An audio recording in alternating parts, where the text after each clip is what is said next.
Bollywood silver screen presenting चैपी। इस कहानी की शुरुआत होती है साउथ अफ्रीका के जोहान्सबर्ग से, जहां पर क्राइम रेट बहुत ज़्यादा बढ़ चुका है। इसीलिए वहां के वैज्ञानिक और वहां की सरकार ये फैसला लेती है कि वो क्राइम रेट को कंट्रोल करने के लिए अब रोबोट्स बनाएंगे जो क्रिमिनल को कंट्रोल करेंगे। ये पूरा का पूरा रोबोट बनाने का काम एक कंपनी को दिया जाता है, जहां पर एक प्रोग्रामर है जिसका नाम डियोन है। और अब डियोन की मदद से वो कंपनी बहुत सारे रोबोट्स बना लेती है, जिसके बाद कंट्री का क्राइम रेट बहुत हद तक कम हो जाता है। वहीं दूसरी तरफ हमें निंजा नाम के एक गैंग लीडर को दिखाया जाता है, जो एक बहुत ही कीमती सामान की डिलीवरी करने के लिए जा रहा होता है, पर रास्ते में उसकी गाड़ी का एक्सीडेंट हो जाता है, जिससे सारा सामान खराब हो जाता है। और जिस इंसान को ये डिलीवरी देनी थी वही शहर का डॉन है। वो निंजा को धमकी देता है कि अगर तुमने मेरे नुकसान की भरपाई नहीं की तो मैं तुम्हें मार दूंगा। तभी यहाँ पर हेलीकॉप्टर से रोबोट पुलिस आ जाती है, जो इनके ऊपर हमला कर देती है। और डॉन वहाँ पर एक रोबोट को डैमेज करने में कामयाब हो जाता है, जिसके बाद उस रोबोट को वापस लैब में लाया जाता है। और अब उसके सामने होता है उसका प्रोग्रामर यानी कि डियोन, जो कि एक साइंटिस्ट है। वो उस रोबोट को ध्यान से देखता है। दरअसल ये रोबोट कई बार पहले भी अपने आप ही खराब हो चुका है, इसीलिए डियोन तय करता है कि इसे रिपेयर न करके इसे रिसाइकिल कर दिया जाए और उसे अब रिसाइकिल के लिए भेज दिया जाता है। वही निंजा को दिखाया जाता है, जो बहुत परेशान है क्योंकि उसने डॉन का $20 मिलियन का नुकसान किया है, और अगर उसने $20 मिलियन वापस नहीं किए डॉन इन सब को मार देगा। निंजा इस बात से बहुत परेशान होता है। यहाँ पर उसकी जो राइट हैंड होती है वो कहती है कि हमें किसी भी कीमत पर सभी रोबोट्स को ख़त्म करना होगा। अगर हम उन्हें ख़त्म नहीं करेंगे तो हम कभी कोई चोरी नहीं कर सकते, और बिना चोरी किए हम डॉन को इतने पैसे नहीं लौटा सकते।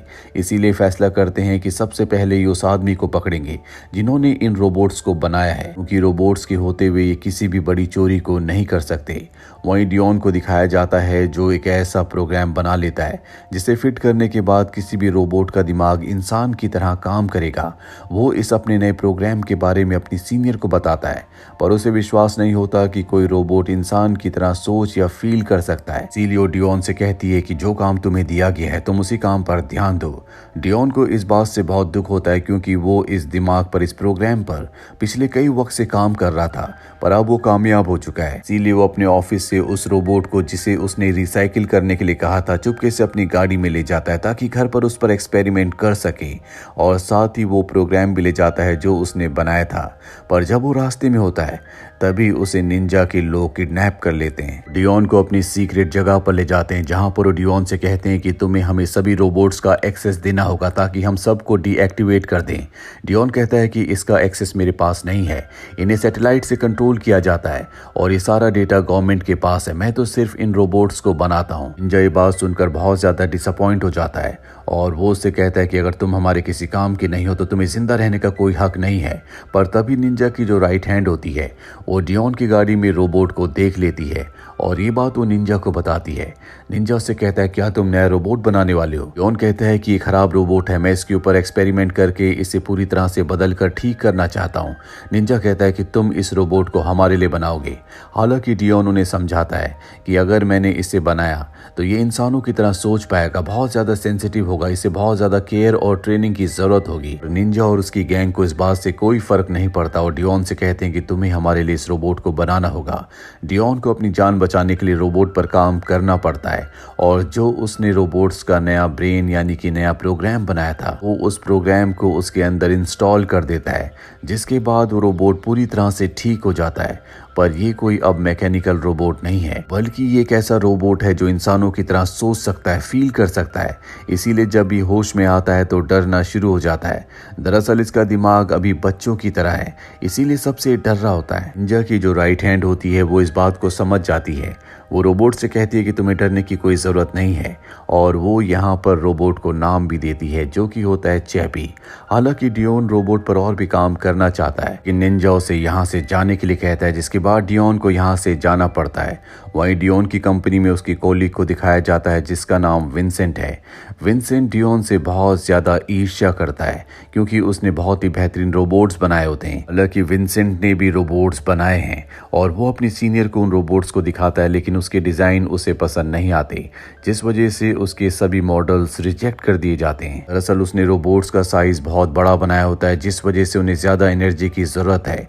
डियोन कंपनी में वापस आ चुका है और वो और भी इम्प्रूव डिज़ाइन बनाता है, जो कि उसकी कंपनी में उसकी सीनियर को बहुत पसंद आते हैं और उन्हें अप्रूव भी कर दिया जाता है, जिस वजह से विंसेंट की जो जेलेसी होती है, उसकी जेलेसी और भी ज़्यादा बढ़ जाती है। वो मन ही मन तय करता है कि वो डियोन के सभी मॉडल्स को तबाह कर देगा। साथ ही उसने जो रोबोट्स का नया दिमाग बनाया है, उस चिप को, उस प्रोग्राम को भी चुरा लेगा। वो उस प्रोग्राम को चुराने के लिए उस वक्त जाता है जब ऑफिस में कोई भी नहीं होता, लेकिन प्रोग्राम अपनी जगह पर नहीं होता। वो समझ जाता है कि डियोन ने प्रोग्राम को कहीं छुपा दिया है। वो कंप्यूटर में उसे ढूंढने की कोशिश करता है और उसे पता चलता है कि प्रोग्राम उसी रोबोट के अंदर फिट है जिसे रिसाइकिल करने के लिए कहा गया था। वो रोबोट वहां पर होता ही नहीं है, क्योंकि वो अब निंजा के पास है।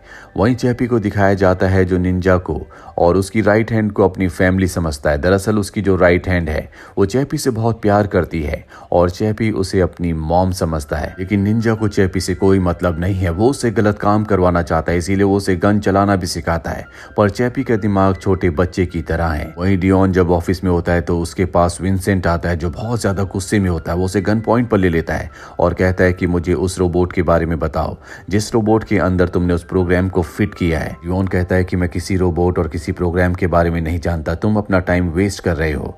विंसेंट उस पर गोली चला देता है, लेकिन उसकी गन में गोली नहीं होती, जिसके बाद वो ऐसा प्रिटेंड करता है जैसे वो उसके साथ मजाक कर रहा था। पर डियोन समझ जाता है कि ये मजाक नहीं था, इसीलिए वो सीधा चैपी के पास जाता है। उस वक्त वहां पर निंजा नहीं होता। वो चैपी से कहता है कि जिन लोगों के साथ तुम हो ये गलत लोग हैं, ये तुमसे गलत काम करवाने की कोशिश करेंगे, लेकिन तुम्हें मुझसे वादा करना होगा कि तुम कभी कोई गलत काम नहीं करोगे। चैपी मासूम बच्चे की तरह है, इसीलिए वो उससे वादा करता है कि मैं कभी कोई गलत काम नहीं करूंगा। इसके बाद वो चैपी को पेंटिंग करना भी सिखाता है। यहाँ पर निंजा की राइट हैंड भी होती है, जो जानती है कि डियोन एक अच्छा इंसान है। पर तभी यहाँ पर निंजा आ जाता है, जो डियोन को इस जगह देखकर गुस्से में आ जाता है। वो उसे मारना चाहता है, लेकिन उसकी राइट हैंड उसे रोक लेती है, जिसके बाद डियोन यहाँ से निकल जाता है। और अब निंजा चैपी को अपने साथ ले जाता है, जहाँ पर उसी के कुछ लोग होते हैं जो चैपी के ऊपर हमला कर देते हैं। दरअसल निंजा उसकी पावर्स देखना चाहता है, पर चैपी उनके ऊपर हमला नहीं करता। वो चैपी को बहुत बुरी तरह से जख्मी कर देते हैं, जिसके बाद उसकी बॉडी में आग भी लग जाती है। चैपी अपनी जान बचाने के लिए वहां से भाग जाता है, लेकिन विंसेंट और उसके लोग चैपी को पकड़ लेते हैं, जिसके बाद चैपी के दिमाग के अंदर से उसके प्रोग्राम को निकाल दिया जाता है, जिस प्रोग्राम को उसके अंदर फीड किया गया था। साथ ही चैपी के हाथ को भी काट दिया जाता है, क्योंकि विंसेंट इसे डिस्ट्रॉय करना चाहता है। पर चैपी जब देखता है कि उसे मारा जा रहा है, तो वो उन लोगों के ऊपर हमला करके अपनी जान बचाकर एक बार फिर से निंजा की गैंग के पास वापस आ जाता है, क्योंकि उसे लगता है कि यही उसका घर है। निंजा की राइट हैंड चैपी की ऐसी हालत देखकर बहुत ज्यादा दुखी हो जाती है। वो उसके हाथ को भी रिपेयर कर देती है। अगले दिन निंजा एक बार फिर से उसके पास आता और उससे माफी मांगता है। दरअसल वो चैपी को इस्तेमाल करना चाहता है, लेकिन चैपी ने डियोन से वादा किया है कि वो कोई भी गलत काम नहीं करेगा। निंजा उससे कहता है, ठीक है तुम गन मत चलाना जिससे लोगों की मृत्यु हो जाती है, लेकिन मैं तुम्हें दूसरे हथियार चलाना सिखाऊंगा ताकि तुम अपनी रक्षा कर सको। और वो उसे अलग अलग हथियार चलाना सिखाता है। पर निंजा अच्छी तरह जानता है कि चैपी कभी कोई गलत काम नहीं करेगा, इसीलिए चैपी से झूठ बोलता है कि मेरी गाड़ी चोरी हो गई है। तुम एक काम करो कि शहर में तुम्हें जितनी भी अच्छी अच्छी गाड़ियां दिखती है, तुम उन्हें मेरे पास लेकर आओ, और जब मुझे मेरी गाड़ी मिल जाएगी तो मैं बाकी गाड़ियों को वापस कर दूंगा। चैपी उसकी बातों में आ जाता है और वो कई सारी गाड़ियां उसके पास लेकर आता है, जिन सब को खोल कर वो बेच देता है, जिससे उसे काफ़ी अच्छे पैसे मिलते हैं। पर चैपी को इस बारे में कुछ भी नहीं पता कि उसने गलत काम किया है। रात को चैपी देखता है कि एक डॉग की मृत्यु हो गई है, जिससे वो बहुत ज़्यादा दुखी हो जाता है। निंजा उसके पास आता है और कहता है कि एक दिन तुम भी मर जाओगे। चैपी कहता है कि मैं मर नहीं सकता, मैं एक रोबोट हूँ। और अब निंजा उसे डियोन के खिलाफ भड़काता है। वो कहता है कि तुम्हारे शरीर में एक बैटरी है जो जल्दी खत्म होने वाली है, जिसके बाद तुम्हारी मृत्यु हो जाएगी। डियोन ने जानबूझकर तुम्हारे शरीर में कमजोर बैटरी लगाई है। चैपी को सुनकर डियोन के ऊपर बहुत गुस्सा आता है। निंजा उससे कहता है कि मैं तुम्हें एक ऐसा शरीर दे सकता हूँ जिसकी बैटरी कभी खत्म नहीं होगी, तुम हमेशा के लिए जिंदा रह सकते हो, पर इसके लिए हमें बहुत सारे पैसों की जरूरत होगी और तुम्हें उसके लिए हमारे साथ मिलकर चोरी करनी होगी। हालांकि वो ऐसा करना तो नहीं चाहता, पर वो उसकी बातों में आ जाता है। दूसरी तरफ डियोन को दिखाया जाता है जो चैपी के लिए बहुत ज्यादा परेशान होता है, इसीलिए चैपी से मिलने जाता है, पर चैपी उससे बात नहीं करता क्योंकि वो उससे नाराज है। डियोन को जब उसकी नाराजगी की वजह पता चलती है तो वो उसे समझाता है कि तुम ऐसे इकलौते रोबोट नहीं हो जिसकी बॉडी में बैटरी है, हर रोबोट के अंदर बैटरी होती है। वही विंसेंट को दिखाया जाता है जो डियोन की एब्सेंस में उसके सिस्टम से सभी रोबोट्स के प्रोग्राम को क्रैश कर देता है, जिससे जितने भी रोबोट्स पुलिस का काम कर रहे होते हैं वो एक एक करके क्रैश होना शुरू हो जाते हैं। चैपी भी यहाँ पर क्रैश हो जाता है। डियोन समझ जाता है कि किसी ने कुछ न कुछ गड़बड़ की, इसीलिए चैपी की बॉडी को अपने ऑफिस में ले जाकर उसके सिस्टम को रिबूट कर देता है, जिससे चैपी बच जाता है। चैपी को जब होश आता है तो बहुत खुश होता है। डियोन और उसकी एक बार फिर से दोस्ती हो जाती है। चैपी यहाँ उसके ऑफिस में एक बहुत बड़ी रोबोट को देखता है जो विंसेंट ने बनाया है। चैपी कहता है कि मुझे भी ऐसे ही बना दो। उसे डियोन समझाता है कि तुम इस रोबोट से पूरी तरह से अलग हो, ये आर्टिफिशियल इंटेलिजेंस है, जबकि तुम्हारा प्रोग्राम पूरी तरह से अलग है। तुम्हारी अपनी यादें हैं, तुम इंसानों की तरह हो, ना तो तुम्हारी यादों को और ना ही तुम्हारे प्रोग्राम को कॉपी किया जा सकता है। विंसेंट छुप कर ये सब बातें सुन रहा होता है। वह हैरान होता है कि एक रोबोट इंसानों की तरह बात कैसे कर सकता है। चैपी को लगता है कि डियोन उससे झूठ बोल रहा है, इसीलिए वो उसे एक बार फिर से नाराज होकर यहाँ से न्यूरोट्रांसमीटर लेकर निंजा के अड्डे पर पहुंच जाता है, जहां पर वो अपनी मेमोरी को और साथ ही अपने प्रोग्राम के पूरे डेटा को कॉपी करने में कामयाब हो जाता है, जो आज से पहले कभी किसी ने नहीं किया, यहाँ तक कि डियोन को भी ये नहीं आता। अब चैपी निंजा के साथ उसकी गैंग के साथ एक वैन को लूटने जाता है जिसके अंदर बहुत सारे पैसे हैं। ये सड़क पर बहुत ज्यादा हंगामा कर रहे होते हैं, इसीलिए टीवी पर ये न्यूज आना शुरू हो जाती है, जिसे डियोन के साथ उसकी पूरी कंपनी देख लेती है। डियोन को चैपी पर बहुत गुस्सा आता है, वो उसे रोकने के लिए जाता है, और जब वो वहां से निकल जाता है तो विंसेंट उसकी सीनियर के पास जाता है और कहता है कि तुमने उसे मना किया था, फिर भी उसने एक ऐसे रोबोट को बनाया जो इंसानों की तरह सोच सकता है, और उसका नतीजा हम टीवी पर देख ही रहे हैं। आप मुझे परमिशन दें, मैं अपने रोबोट्स को इस्तेमाल करना चाहता हूं ताकि मैं चैपी को यानी कि डियोन के रोबोट को खत्म कर दूं। उसकी सीनियर को उसे परमिशन देनी पड़ती है। वहीं चैपी और निंजा को दिखाया जाता है जिनके पास अब डॉन पहुंच जाता है, क्योंकि निंजा से उसे $20 मिलियन लेने, वो उन सबको गन पॉइंट पर ले लेता है। और अब यहाँ पर विंसेंट का वो बड़ा रोबोट भी आ जाता है जो गोलियां चलाना शुरू कर देता है। चारों तरफ से गोलियां चलना शुरू हो जाती है, और अब यहाँ पर डियोन भी चैपी को रोकने के लिए पहुंच चुका है, पर तभी एक गोली डियोन को लग जाती है। चैपी जब देखता है कि डियोन को गोली लग गई है तो उसके पास आता है, क्योंकि वो जानता है कि डियोन ने उसे बनाया है। वो डियोन को बचाना चाहता है, जिस वजह से वो निंजा की राइट हैंड के साथ डियोन को यहाँ से लेकर जाने लगता है, पर तभी निंजा की राइट हैंड देखती है कि निंजा की जान खतरे में है, उसकी जान बचाने के लिए जाती है, पर रोबोट उसे भी गोली मार देता है, जिससे चैपी को बहुत गुस्सा आता है। इसीलिए वो एक बॉम्ब ब्लास्ट करके उस बड़े रोबोट को खत्म कर देता है। इसके बाद वो डियोन को लेकर डियोन की कंपनी में आ जाता है, जहाँ पर विंसेंट है।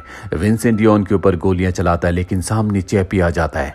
चैपी उस पर हमला करके उसे बेहोश कर देता है, क्योंकि उसे पता है कि जो कुछ भी हो रहा है वो सब विंसेंट की वजह से हो रहा है। और अब डियोन, जो कि अपनी जिंदगी की आखिरी सांसें ले रहा है, वो उसे एक चेयर पर बिठाता है। कुछ देर बाद डियोन को होश आता और वो देखता है कि वो एक रोबोट की बॉडी में है। दरअसल चैपी ने डियोन की पूरी कॉन्शियसनेस को इस रोबोट के अंदर डाल दिया है, या आप यूं कह सकते हैं कि उसने उसके दिमाग को ट्रांसप्लांट कर दिया, जिससे कि डियोन अब एक रोबोट बन चुका है। डियोन इससे बहुत खुश होता है, क्योंकि उसे पता है कि चैपी ने उसकी जान बचाई है। वो चैपी को कहता है कि मैं भी तुम्हें एक नई बॉडी दूंगा, और वो चैपी की बॉडी को भी बदल देता है। अभी दोनों के दोनों उस जगह जाते हैं जहां पर निंजा होता है, जो अपनी राइट हैंड को दफना रहा होता है।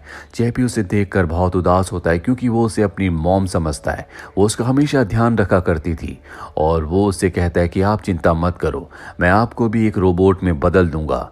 इसके बाद वो कंपनी के सिस्टम को हैक करके एक नया रोबोट बनाता है, और उसके अंदर वो अपनी मॉम की यानी कि निंजा की राइट हैंड की कॉन्शियसनेस, उसकी सारी यादों को, मेमोरीज को डाल देता है, जिसके बाद उसकी आंखें खुलती है, यानी कि अब वो भी डियोन की तरह जिंदा हो चुकी है, लेकिन उसकी बॉडी एक रोबोटिक बॉडी है। और इसी के साथ ये फिल्म, ये कहानी यहीं पर खत्म हो जाती है। उम्मीद करते हैं कि ये कहानी आपको पसंद आई होगी।